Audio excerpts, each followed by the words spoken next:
За да направите тези вкусни сиренки и кашкавалки, ще ви трябват следните съставки: 500 грама пресято брашно, 200 мл прясно мляко, в което предварително сте разтворили 7 грама суха мая.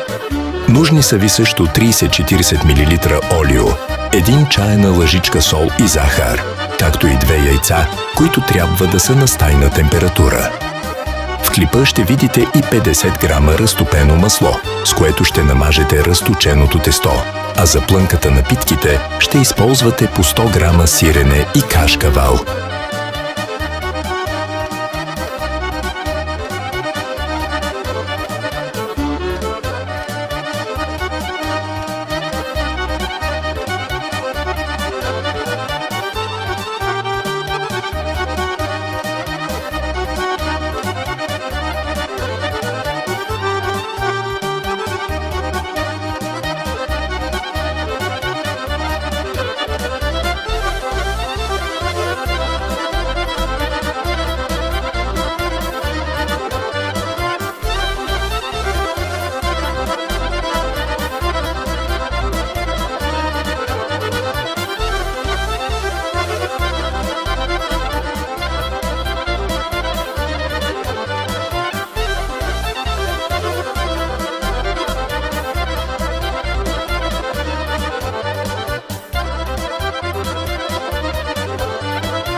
Ако искате да откриете още интересни рецепти, не забравяйте да се абонирате, да харесате и да оставите коментар под видеото.